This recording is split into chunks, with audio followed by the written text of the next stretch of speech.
We'll just get rolling, and then at a certain point, we'll just say, "Hey, you want to start recording?" We'll just roll into it. Go for it.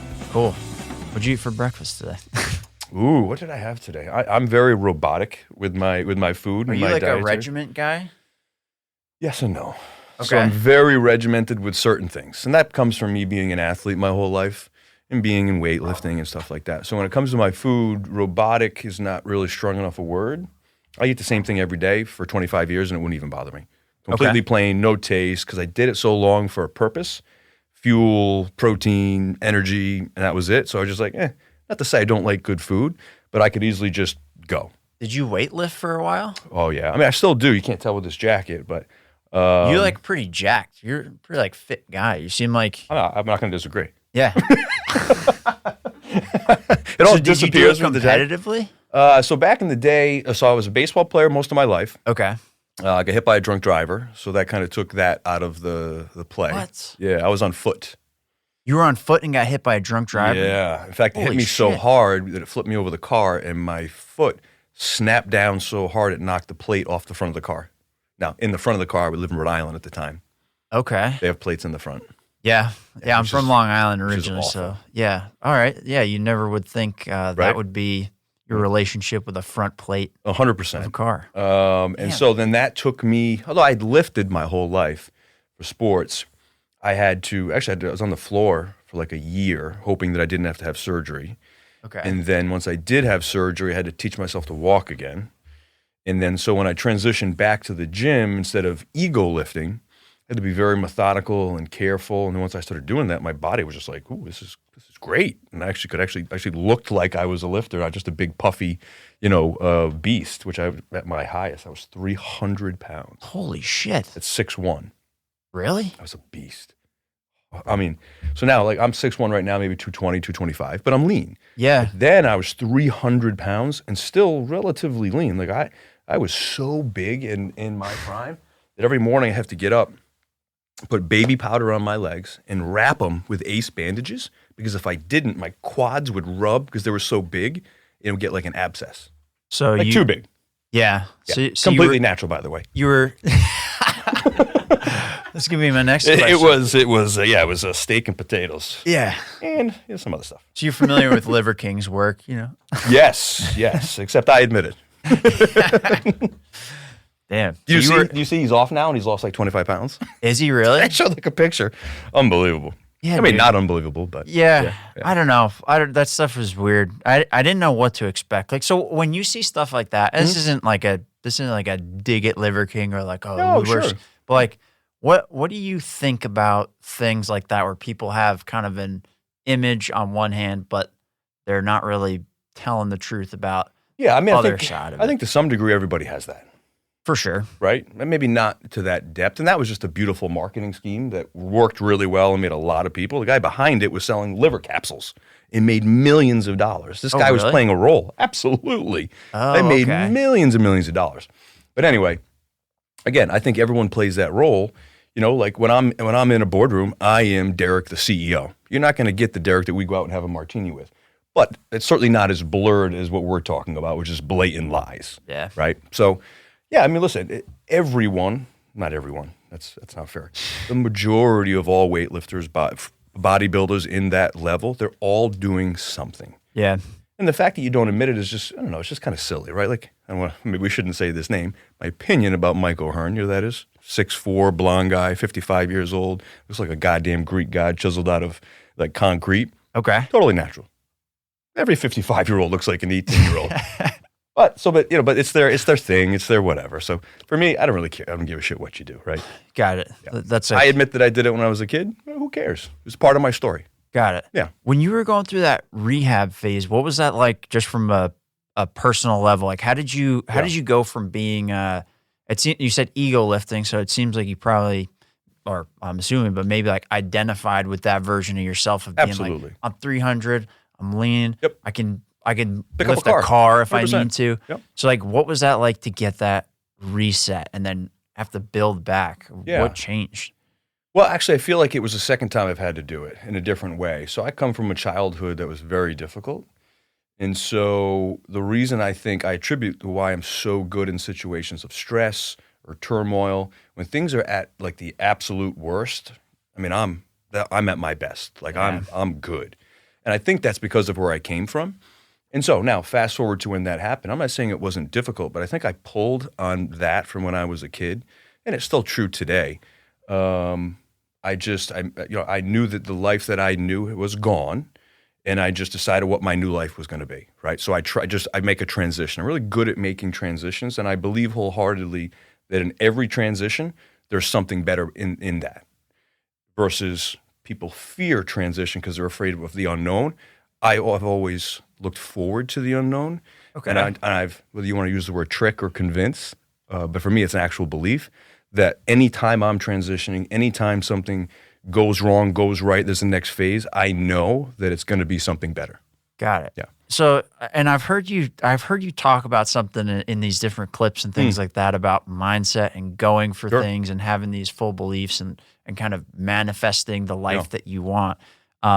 This is something that I'm fairly new to, but I've been exploring this for the past 2-3 months or so. Okay. And I'm noticing a huge change in my life. I'm not quite there yet where it's fully set in for the belief. I think I've come from too cynical of a place where you start off like, well, this is kind of bullshit type stuff. And then, but this change and this repetition and focusing on the things that I want. And I'm not even sure how to ask this question, but I think I know where you're going. So how is that? It seems like this is something that you've kind of mastered in terms of deciding what you want, going for it, making it happen, things like that. Is that something that you've always had, or is that something that has kind of always been there, but you've refined it over the years? Like how does that work for you? I'm going to start with saying that I think it's so strong that it's damn near supernatural. Like it's still almost unbelievable to me, except that, I'm going to use an analogy.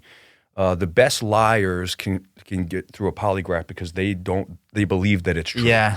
But walk through that statement, right? The power of the mind is unimaginable. So even as a little kid, when I was in this really abusive, horrific, Section 8, poverty-stricken environment, I was dreaming about the fact that I was a superstar. Not that time I'm a famous actor or I'm this, but I'm living a life that's so unimaginably far away from where I was that what was happening to me didn't matter.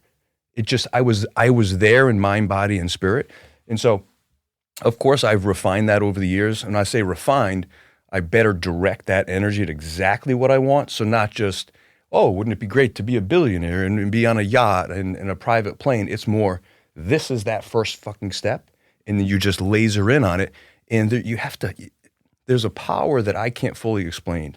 But when you feel what it feels like to achieve that thing, it makes it real.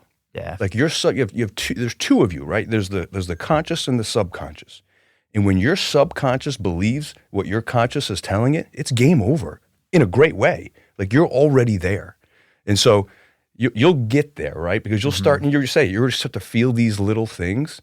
Man, it keeps compounding and stacking. It's pretty wild. It's unbelievable. And yeah, it's kind of really like, is. It's you can explain the mechanisms, it feels like, but you can't really explain that force that's right. coming through. Yep. And so for me, it was around money. So for some of this stuff, it was very much like, I'm not totally sure why I have this, and it's starting to dissipate. It never fully does. I think that's always the battle of life, these things. But working, starting this new business, going through these different phases where you get opportunities and you kind of view certain things as even like afraid to charge certain amounts or to ask for certain things for whatever reason. You're not valuing yourself as high as you should be or that you need to. And this focus that I've had on money and actually focusing on, like you said, envisioning that you already have it, how you feel with it, why, and that constant repetition from my conscious mind on my subconscious mind has made a huge impact. And although I still fall back into it, you wake up every morning, you have those negative thoughts. Sure. Now I go on a bike ride and I feel like a fucking lunatic because I'm riding my bike and I go say this money mantra to myself over and over. Absolutely. And it's interesting how it's shifting the way that I think, because it takes it away from this fear of not making the money to, if I do this, I can do that. And actually, if I talk to this person, maybe they can start to get the idea of doing their own podcast. And then if I talk to them, this money can come from that. And then I can hire somebody to do this. And it's really interesting how my fucking brain has changed. It rewires your whole system in the day. Yeah. Yep. I mean, talk to yourself so much that you think you're insane. Yeah. Positively, right? Yeah. And I say it all the time. It's one of my favorite expressions. I say it to my daughters. Be careful what you say to yourself because your subconscious is listening. Yeah.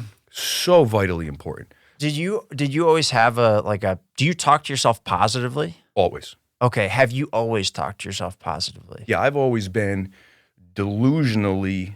I love the word delusionally because I have there's no story you could have written in Hollywood that have put me where I am from where I came from, other than in my mind. Okay. So for my entire life, again, younger it was different, but I was always so sure and so positive that there was something great coming, and I felt it and I knew it, that it got me through the hard times, it got me through the bumps, it gave me a delusional confidence that I can do anything. Okay. And if I can't do it, I will put myself in that situation, either figure it out or find people around me that can offset my weaknesses so that I can lead that through. Got it. And so when you run into these, eventually, even with that mindset, you run into challenges, you run into problems, all that kind of stuff. So how do you kind of mentally separate what's happening externally and keep that same mindset? Because you're kind of like living from within. You're kind of living from within your mindset, making things happen. How do you prevent that from seeping in, corrupting the way that you repetition. Okay. How many things do we do every day without thinking about it, right? Tons. So that, for me, that's where I'm at. So it's what I do. I breathe. I talk positively. I have no doubt in anything that's going to happen. It doesn't mean that I'm always right, but when it happens, it's of no consequence to me because guess what? That's what had to happen to get me to that greater thing versus, oh my God, that just happened. Now what do I do? Well, it's just a part of what was supposed to happen. Yeah. That's it. It's just a part of the path. Yeah. Bad things happen to get you to good things sometimes. It's never 100% good. So for me, the bad stuff, I'm like, cool, got that out of the way. Just part of the path. Yeah. It's interesting because it sounds easier than it is. Oh, it sounds way easier, but That's right. And when it's happening, it sucks. 100%. So like yesterday, perfect example. I had 5 people come back to me saying, we're not interested at this time. Sure. Sales deals don't go through. Sure. At the time, sucks. Of course. It's like a gut punch. But I was talking to my wife last night, baby's asleep, we're sitting at the table. I'm like, oh man, I had 4 people say no today. Got another email. The 5th one came through. Sure. Shit. And then I was like, actually, I kind of feel relieved because in a way, these were things that were looming for 1-2 weeks that were like, oh man, okay. Maybe plan for it. Do I not plan for it? Mm-hmm. Mm-hmm. Yep. And when they finally said no, I was bummed. Went on LinkedIn, saw some guy posted something, was like, hey, here's how I took my, sales career from 250,000 to 750,000 was by focusing on the people that will present opportunities that are good customers, all this stuff. Yep. And I realized, I have 2 of this huge pipeline that are really freaking good customers. Let me go focus on those and find more of those. That's right. And I just cleared out a shitload of fog of war that was blocking my way. Their spam email. And it was, I came in today, I was like ready to go. We were coming up with new edits for some other customers, and it's just a new sense of clarity after a gut punch, which is, I don't know. I don't have a question that follows that up, but it's interesting that that's how it goes sometimes. Yeah, I mean, the recognition that you're going down will change your life, fundamentally change your life for the rest of your life. Yeah. Right? I mean, rejection's, like I said, rejection's great. People are like, what do you mean rejection is great? You just demonstrated it, right? Yeah. And everything is, and I have my moments, like let's take an example off the wall, when you're injured or hurt. So a lot of people, when they get injured or hurt, they say things like, oh my God, am I going to be okay? I'm hurt. Should I go to the hospital? My mantra is, and I've been hurt quite a bit, I'm okay, I'm okay, I'm okay, I'm okay, I'm okay. And I'm telling you, everything changes. The pain shifts. You get calm. You can make good decisions. Like it's out of control. So one of my favorite stories in World War I, there was a field doctor out in the field, right? And so when they come in from war and they're missing a leg and they're missing this, they give them a shot of what is the painkiller? Now I can't think of it. Morphine. Thank you, my friend. So they give a shot of morphine. So this is actual document. You can look it up. They ran out of morphine. Now the guys are still coming in injured. So one of the nurses gives a needle of saline and hands it to the doctor. And she says, here's the morphine. So injects the soldier. And what happens? He calms down, pain goes away, and survives. And he did that for like 2 or 3 hours. And then that was the doctor that started the placebo research study, the blind placebo. And so think about that fundamentally, the power of the mind. If you think something is true, as dramatic as your leg is cut off and you're in trauma, it will calm you down and potentially save your life. And that is well documented. So if that can happen, you can talk to yourself and put yourself in a better spot without question. Yeah. And finding that belief is sometimes hard, but yeah, I'm noticing you're right that repetition and fake it till you make it. Yeah. At first you might feel like this is hooey, this is witchcraft, this is ridiculous, I feel stupid. Fine. Yeah. Keep doing it. Keep doing it. All of a sudden, like your experience, like, well, actually, it kind of feels pretty good. And then all of a sudden, you're not feeling stupid. It becomes this thing. You're like, this is how I change my day. I wake up days where I'm like, God, for me, as soon as I open my eyes, that's the only time the stuff hits me. Man, what you're doing is right. Did you make that right decision? And I go, stop. Literally in my head, stop. You're in control. Today is going to be a great day. I think about my partner. I think about my daughters. I get up and my day is shifted. Yeah. No, I notice the same thing. Yep. I go do this bike ride in the morning, and that helps me reset it. And when I don't do that, and I don't, you feel off. You feel off for like the whole. Sometimes the whole day is like shot. Sure. Yeah. So that's been interesting. I have a question about entrepreneurship with that stuff. But did you study World War I at all? No. I just remember where. I mean, of course, basic, superficially. That story, actually, I remember now. It's a Tony Robbins story. Is it? Yeah. Okay. Yeah, because for the flip side, and actually, I don't know about this. So one thing that I tell myself all the time as I go through these things is for not being a little bitch when it comes to running into like problems. And I say that to myself often. Yeah, you got to have that flip side. And sometimes, I was listening to a podcast about World War I, all these things, and sometimes you can get like, woe is me. And sometimes you need to like really remind yourself how good we have it right now. Because in World War I, there was it was heavy mortar fire in World War I, where the whole ground would basically, like, there's places in France now that look like the surface of the moon. Oh my God, you can still, that's right. It's freaking nuts. Yep. But when that was going on, that was also the time they started using poison mustard gas. And so not even on the front lines, this was on the way to the front lines, were these huge trenches full of water, rainwater, that had poison mustard gas that had rained into these holes. So you have these poison lakes that people are walking around wearing 100-pound backpacks. And these kids are like 17, 18. Right. And that's on the way to the battle. Imagine. Where people are getting fucking slaughtered. Right. And these people would fall into the holes and drown in poison pools wearing these backpacks and all this stuff. And I remember hearing that. Although it sounds morbid, I'm like, if a 17 or 18-year-old had to deal with that 100 years ago, and I'm complaining because I got to fill out like an expense report or something. My Wi-Fi's not working. What am I complaining about? I need to stop being a little bitch, and I need 100%. to stack up. Yep. I need to make these sales calls. Right. I need to call these 30 people today, even though I know that all of them are probably going to hang up on me. Sure. I still need to do it. I don't know. How do you talk to yourself in terms of not being a little bitch? Let's first address what you just said. I mean, as a culture, we're weak.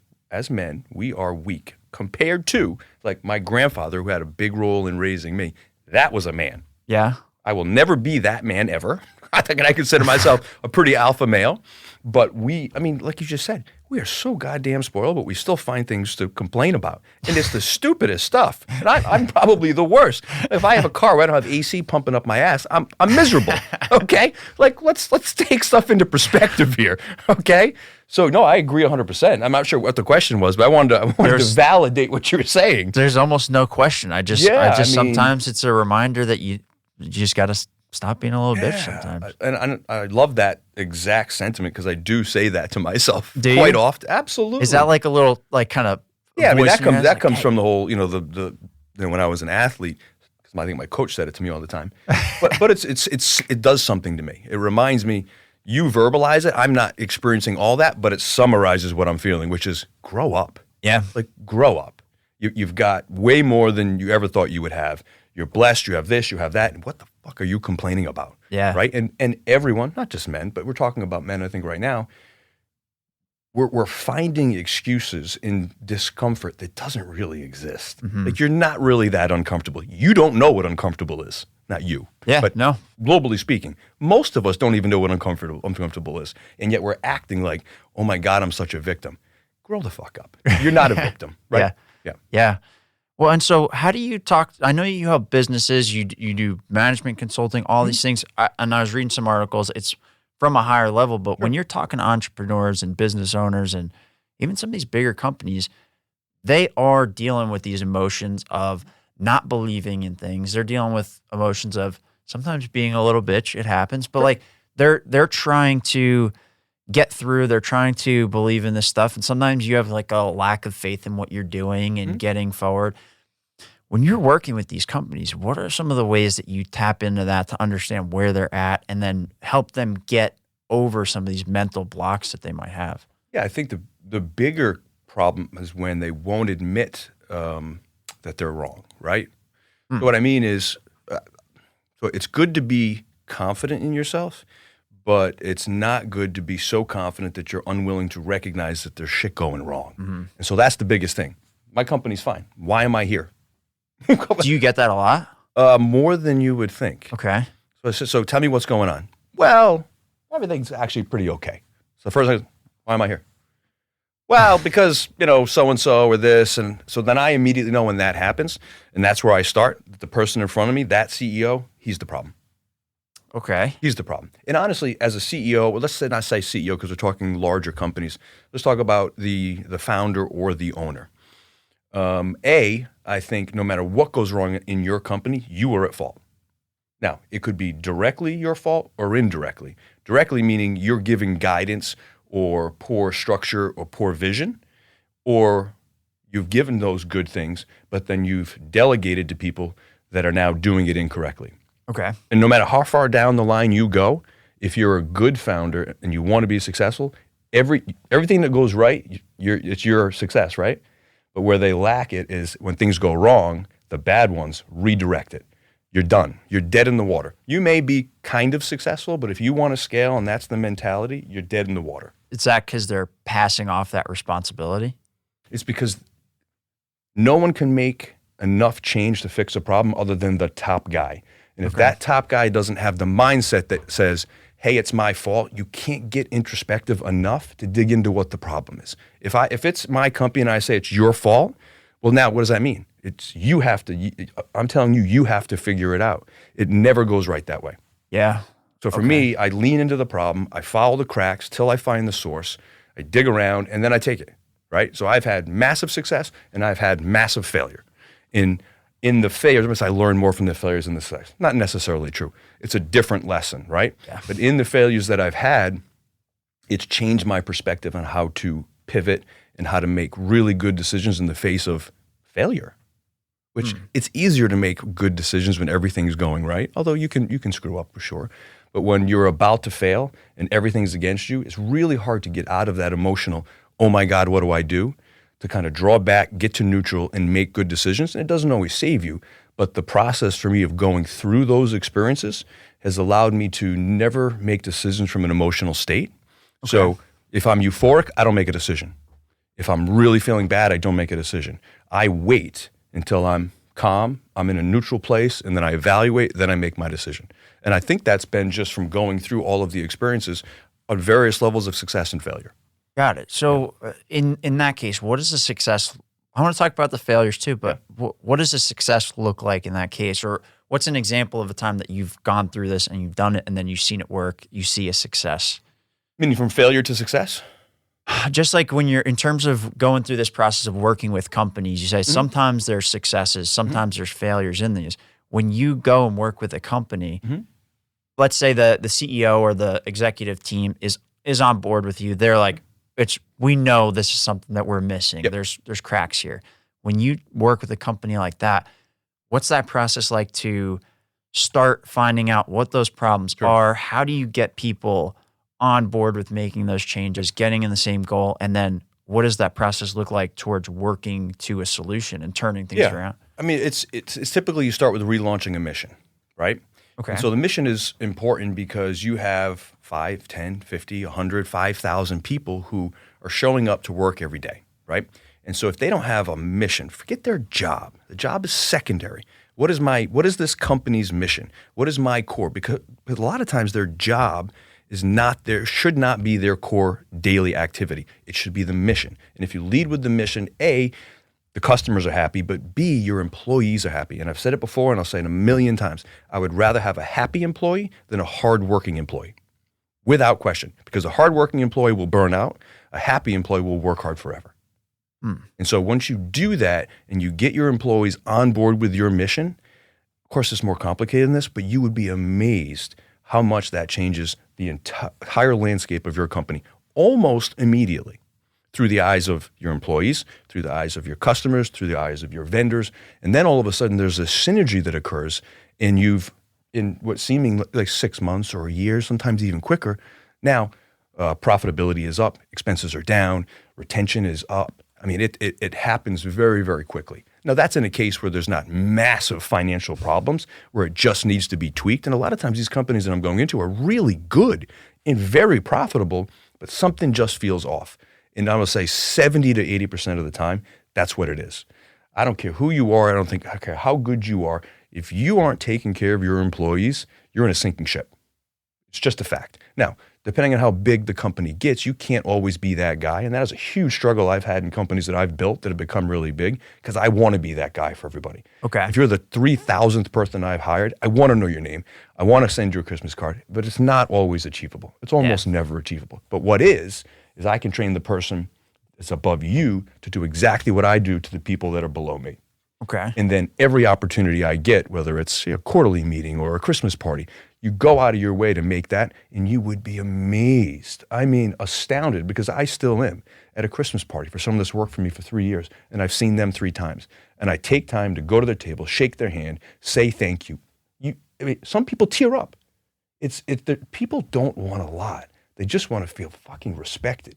And so many people don't give it, and so many people don't get it, that if you just take a second, and this just doesn't even work, this is in life. I was at a bar the other day, if I can go off a little bit, but it's in line. And I was trying to buy this restaurant, and I couldn't get through to the realtor. So, you have the same bartender every week, right? And she said, yeah, for sure. I said, well, here's what I want to do. You're amazing at what you do. Same bartender. So we go there a couple nights a week. When she's not there, there's 3 bartenders. When she's there, just her. And she's more efficient, and she's personable, and she's a good, whatever. You get to know her. I go, listen, I want to buy this. I'm going to give you 20% equity. And she goes, I don't want equity. And I go, well, hold on. You don't have to do anything different. I just want to give you equity. Just get me in touch with the owner. I did this for like 3 weeks. Finally, I go back, I go, hey, what's the deal? She goes, they just sold to somebody else. And I go, time out. So you're telling me I offered you 30% equity, ownership in a company, and you were too afraid to go talk to the owner just to call me. And she goes, well, and I go, do you want to know what I think? I think you don't believe that you deserve something like this. And I don't want to tell you right now, I think it's sad that I see more in you than you see in you. She didn't say anything. And the night went on. Came back the next week. We walked in, she took me aside, started crying, broke down crying, and said, what you said to me, I sat there for the next, I'm going to tear up. I sat there for the next week. She said, and you're right. I don't think enough of myself. And you've changed my life with what you just said. She gave me a hug. Like, how simple is that? Like, get out of your own goddamn way. Do something meaningful for somebody else. And that's a lot of the problems. Yeah. So, yeah. Hey, when I mean shit, it gets to me. For sure. Yeah. Well, and dude, I think a lot of people miss that, right? 100%. And I've experienced this personally on the receiving end, but I think a lot of people don't see that value in themselves. I've had that personally, but also not even from a woe is me perspective. I've seen businesses where you have leadership that they don't understand that people are people and that you need to actually kind of do things to motivate them and understand what they're going through. And a lot of people talk about this, but they don't do it. Like it is, I love people. I really want them to succeed. And it's a script. Yeah, it's a fucking script. And I've seen it actually where it hollows out a company. And you take what used to be, yeah, sure, management was a pain in the ass, all these things, and they worked really hard and they pushed you. And when you were full of shit, you had about 3 days before somebody figured out that you were full of shit. And then they called you on it, and you can either change it and improve, or your time there wasn't very much. And then the message of love comes in, and then people don't have to really work for months at a time because nobody's paying attention. And ultimately, that actually seems like it hurts people more because it stifles like a company's ability to grow. It stifles the opportunities, and it stifles the reason why you even want to show up 100% in the first place. Yep, agreed.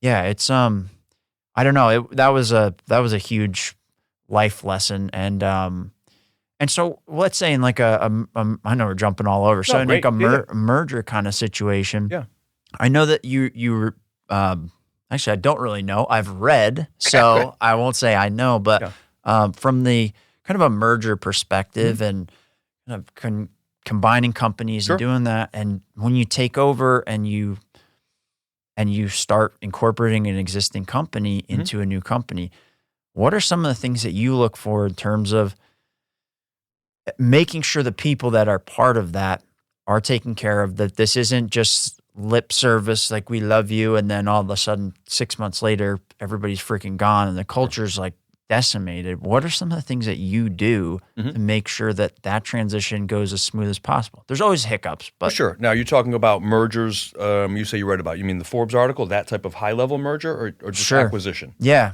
Let's do the merger. Well, maybe first. just a quick overview of that, right? Yeah. So let's just big picture. So let's say in any industry, there's the massive giant, right? They own the majority of the market share. You cannot compete with them because they have market share. They can buy it, reduce costs, blah blah blah, brand recognition.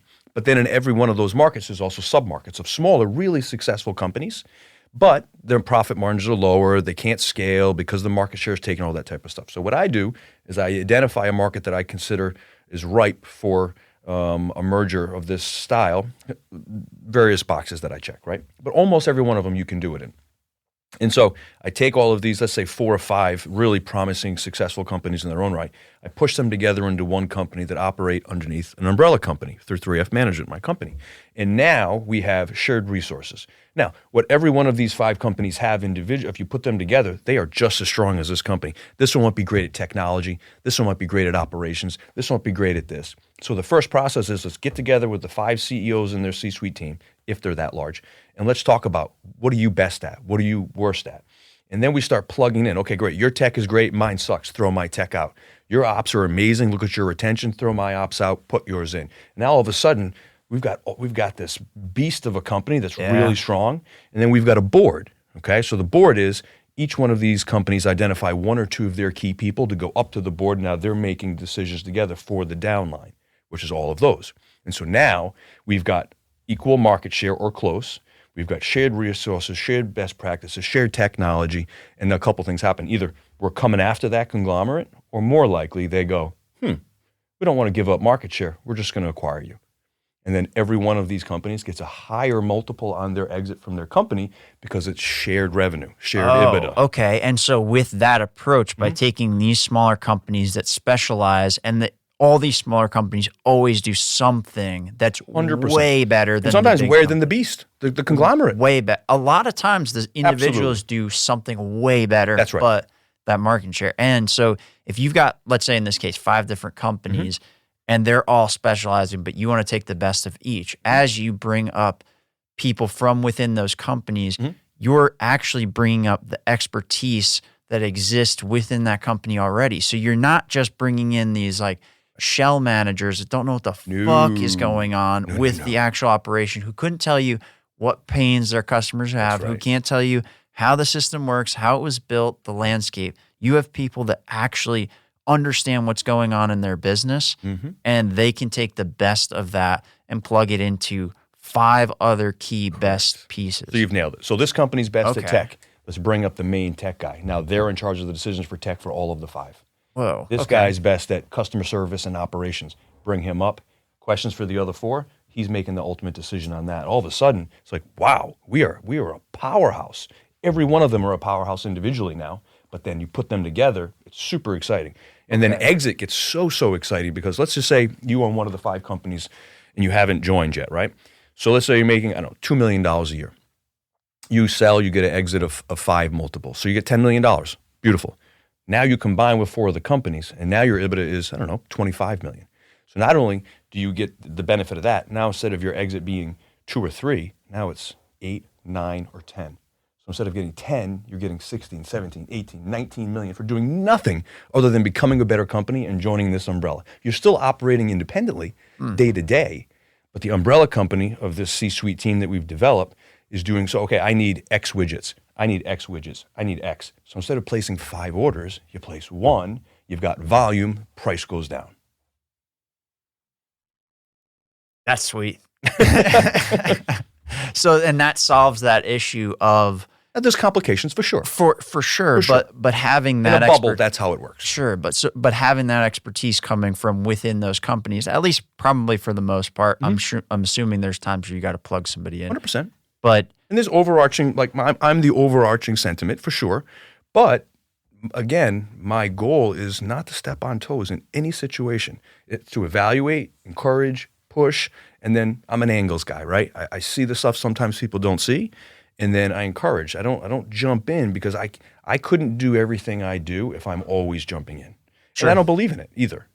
So that's how it works. Okay. Yeah. And so that does solve the people part, because when you have people that are competent in these leadership roles internally, then you can plug that into people on the ground level that are working directly with the customers, know that their leadership knows what's going on. If you're a company too, and your retention sucks and operations suck, and then tomorrow you've got someone that's amazing, they're like, hey, how are you? How's your family? What do you need? You're like, okay, this is going to be different. Yeah. Or technology issues. My software doesn't work. I can't get my bids. I can't do this. I'm losing customers. Next day, here's new technology. It'll never fail. Here's a solution. Here's your IT guy. Oh, okay. So now you go deeper than that, but it's amazing how quickly you can change the landscape in that scenario, and on a large scale. Okay. How do you get the former individual business owners? How do you identify who's going to be able to become part of this team? Because you do have to have people, it seems like, kind of get on the same page and 100%. And be able to operate and shift and transform really as both a business and a person. So what are some of the ways that you look for that, or how do you help people through that process? That's me. Okay. Yeah, that's me. Okay. Right? And so I've got strengths, I've got weaknesses, but what I'm very good at is A, having a vision, but even better than that is translating that vision and getting other people to believe in it, right?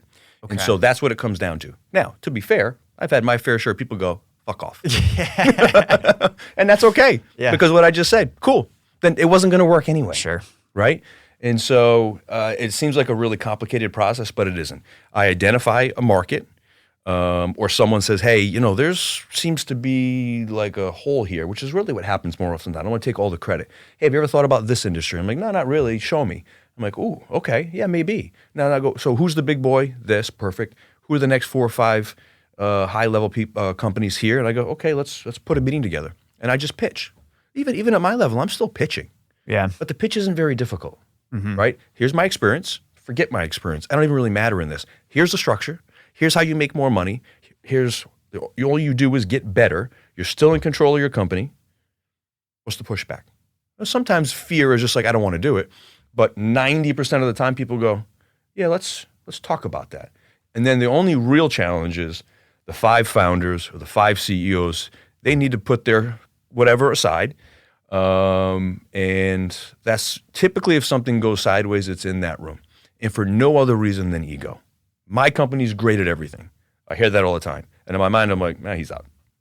He's out, right? But the guys that come in and go, listen, this sounds really great, and here are the weaknesses in my company. I'm like, okay, that's the guy. And honestly, even if the deal falls apart, that guy, I'll circle back and say, let's scale your company together, because that's the mindset that you need.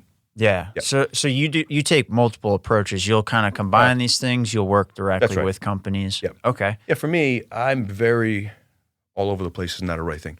There's opportunity in every interaction that you have, right? And that's why I take most meetings. I used to take all meetings, and people go, oh, you have FOMO. I don't fear missing out. I believe wholeheartedly that every single person I sit down with is an opportunity today, tomorrow, or in 10 years. So I'm a relationship builder. Sure. Right? And now there are some people that I meet instantly. I'm like, I hate that human being. I will never talk to them again. But I won't tell him, because who knows if in 5 years he's sitting on a board of a company I'm trying to acquire. Worst case is he was like, oh, he was actually a decent guy to me. Yeah. Right? And so again, that's emotional regulation, which is super important, which most people have zero emotional regulation. Yeah. Hey, you're a jerk. Fuck you. Yeah. Someone says to me, I'm a jerk. I'm like, yeah, actually, you're kind of right. In fact, that's the nicest thing I've been called in a long time. But that response, people go, oh, maybe he's not a jerk. Like, it's not that hard. Like, relax, everybody. Yeah. You know, everybody's so ready to attack, and everyone's getting canceled, and everyone's got, and your opinion sucks because it's not mine. Let's slow down. Yeah, like, things have spiraled out of control here. And half the time when you actually sit down and talk with somebody, you're like, all right, this is not what I thought. Because you have an image on social media, you have all these different things. Like you said, there's multiple faces of who you are and everything like that. So I don't know, there's people that I've thought were huge assholes. I've met them. I was like, hey, why don't you not do that on social media? Why don't you just be this person? Sure. But they have, it works for them. So Well, I love that because I would say not a lot, but from time to time I'm sitting down with a company that I want to invest in. I see opportunity, and I'll have them say, which I respect this statement, by the way, I've heard bad things about you. And I go, okay, is it from anyone that knows me? Well, I don't know. Well, let's stop our conversation. Find out if they've ever met me. So, but you're right. So people prejudge everyone. Look, sure, I'm not mad at it, right? Yeah. I drive what I drive. I dress how I dress. I don't care if I'm going to the gym or coming to whatever. I like to dress well. I don't see the inherent problem with that. But some people are like, that guy's an asshole. So is it jealousy? Is it prejudgment? None of it really matters. But like you said, get to know people. Sure. Do I look like a douchebag sometimes? Getting out of my Rolls Royce, dressed in a suit on a Tuesday at 10? Maybe. Maybe I do. But let's have a conversation. Yeah. Right? Because that's the CEO Derik. There's also the dad Derik. There's the partner Derik. There's a charitable Derik. There's all of those types of things, right? And so, I don't know. I think it's a big miss when you judge people until you really get to know them. For sure. Yeah. Well, actually, I was curious. So I know you've got a big following on Instagram. You got on social media, everything like that.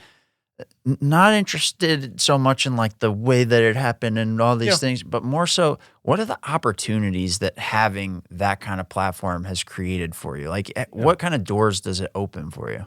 Yeah, so for me, it's relatively new. I mean, so let's call it less than a year. And up until a year ago, I would have said, I'm never doing anything on social media because I just never had. Sure. I've never needed to. I didn't see the value in it. I thought it was nonsense. And then an event happened that threw me into the spotlight for what I've just been doing my whole life. And I was like, okay, let's test it out, right? And then as I dug into it and I became open to it, I really realized that attention is the new currency, right? Now that can be in a bad way or a good way. And so I'm still finding my way through what it means to have a following on social media. Right now, it's really positive. I'm not selling anything. I'm not, but I'm answering, 2-3 hours a day. I'm answering DMs from really meaningful people who are like, hey, I'm lost. I don't know what to do. Or I got this contract. It feels scary.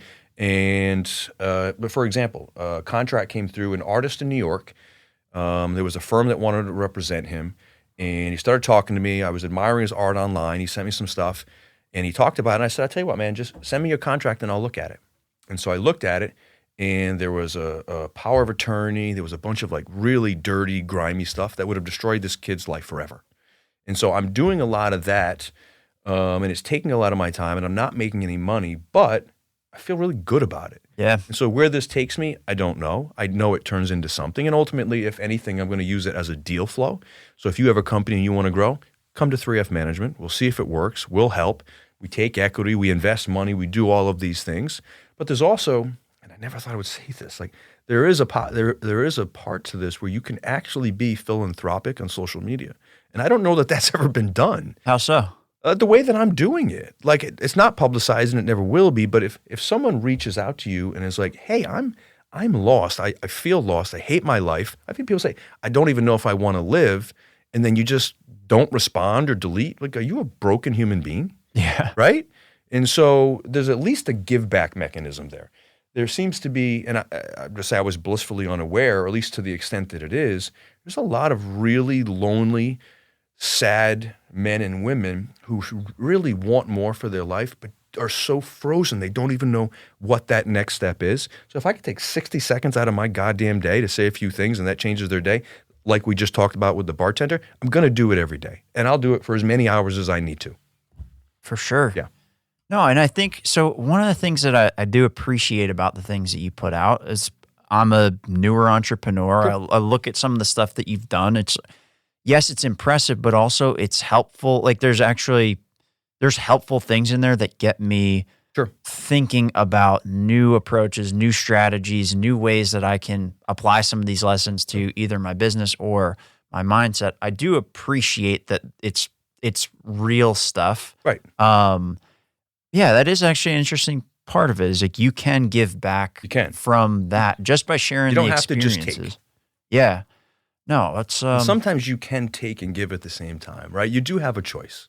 Well, and it's by giving and by sharing this stuff, you can help people figure things out, which does bring back good karma. It does bring back good opportunities. It's not an unselfish act, although you could argue that it is. But when I say I'm not doing it to gain anything, but I do know that by doing, I will gain. So is that selfish? I don't know. I think it's just wise. Yeah. And I have no expectation of anything. You know, a kid in New York who's a struggling artist, I reviewed his contract. I'm not getting anything from that. But guess what? I actually did. It actually made my day really great. And he sent me a little package with some art and stuff like that. So it's just, I don't know, man. There's a lot of ways to measure wealth. Yeah. You know, and they're not all financially based, for sure. Oh, yeah. Well, and so I had a quick question. You put out a video that said consolidate these small businesses with cash flow anywhere from I love this. 60 to 150. Can we dig into like some of the mechanisms of that? Absolutely. So I don't know where to start with questions on that. How does that work? Yeah, it's funny because we talked about it, right? So it's really simple. And I think the question, this is the thing about Reels, the 30 seconds. Yeah. Right? There's a lot more behind it. But podcasts come out and all that type of stuff. That's why I do this type of stuff. So let's use the landscape company. I think that's what I talked about on the reel. So let's go two ways. Let's say, A, you're working at a landscape company. We'll come back to that. Let's say that you have worked at, let's say you don't even work at a landscape company, but for some reason, you want to own one. A, go work at a landscape company for 6 months. Learn how it operates, see the issues, see the problems. So that's one. Or you've already been working there 6 months, a year, 5 years, whatever, and you always dreamed of owning your own company. Okay, why don't you do it? Well, I need money. No, you don't. I'm not experienced. Yes, you are. I'm afraid to do it. Get over it, right? So let's say you're making $25,000, $30,000 a year. Now, I'm just going to use biz, buy, sell. It's not good. It's not bad. It's middle of the road. And you go on to biz, buy, sell. You put in landscape companies, Southwest Florida. 300 of them will pop up. Some of them will actually say, no money down, owner financing. Some won't, but you can do it with all of them. Okay. So let's say you have a company you're making 30 grand. So let's say you have a company that's making 60 grand a year.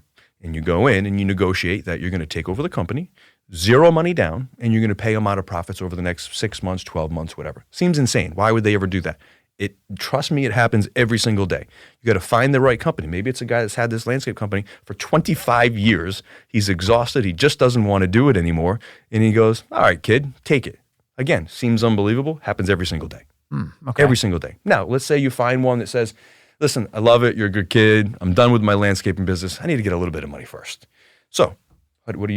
You can Go to your friends and family and get $5,000.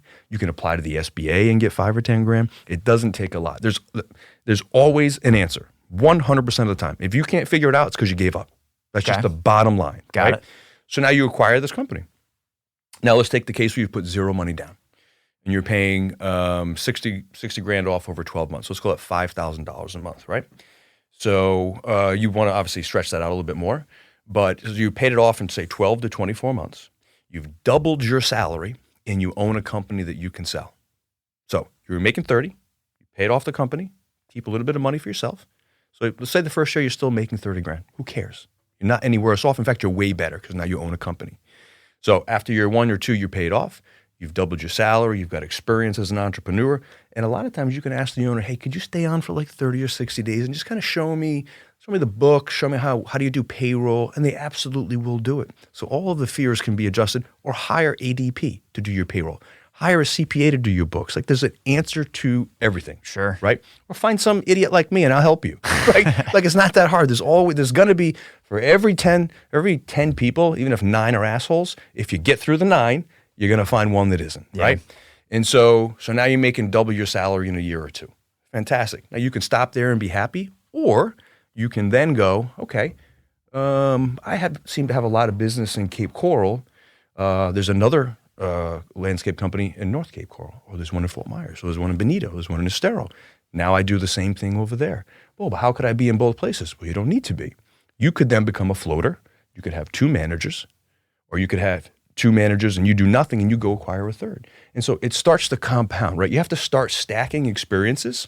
And as you do it, you become more and more confident, more and more savvy. And the more that happens, the more you put yourself out there, the more people you meet, the more opportunities that arise, financing becomes available. All of a sudden, I was a landscaper 5 years ago. Now I'm a millionaire. And now, you know what? I'm going to do something bigger. And it sounds so imaginable when you're here to ever get there, but it happens so quick if you just start. It really does. And that's applicable in any industry that you're in. Okay. And do you normally, when you look at this stuff, does it work best in service-based businesses, or it can be in other businesses? Doesn't make a difference. Okay. So many people have asked me after that post, and the answer is, what are you interested in? Yeah. Or what are you passionate about? Or what do you see as really successful? Like, just dig into it. Or for me, I don't give a shit. Mm-hmm. I buy cash flow. Okay. I don't care what it is. I don't care. Because why? Because I'm not the day-to-day guy. So I have a luxury. Although, even if I didn't, it really wouldn't make a difference. So you said it, and I'll concur. I chased wealth. I did it because I was so poor and so afraid, and I wanted to change the landscape of my life for my family, my children, and everyone. That's what I chose to chase. But then when I got there, the reason that I got there made me pivot immediately with my use of funds. Right? So for me, it does not matter what the industry is, because if I can't add immediate value, I find someone that can. Got it. Yep. Okay. So then that's how you can remove yourself as the obstacle there. Yeah, if you want to scale, you have to remove yourself. Got it. 100%. You have to be working on it, not in it. Eventually, not in the scenario that we're talking about. Yeah, get in it. Be the guy. Save the payroll. Do all that type of stuff. But eventually, as that happens, you'll slowly, hopefully, start pulling yourself out. Because you can't even go from 1 unit to 2 if you don't do that on some level. Got it. Yeah, no, that's interesting. I like that approach. I got to figure out how that plugs in, because one of the things that I'm thinking of with this business so I see with videography and all these different kind of things, you probably see it too, is a lot of people don't know what the hell's going on with this stuff. Mm-hmm. And sounds like opportunity. I think it's a huge opportunity, because I think there's quite a few people that want to do the videography stuff, and you talk to marketing companies too, and nobody knows how to incorporate it. And I think taking kind of a service-based approach to this may be a way to actually grow and scale something, and it's something that I'm exploring now. Why wouldn't you? So let's take this as an example. Yeah. Right?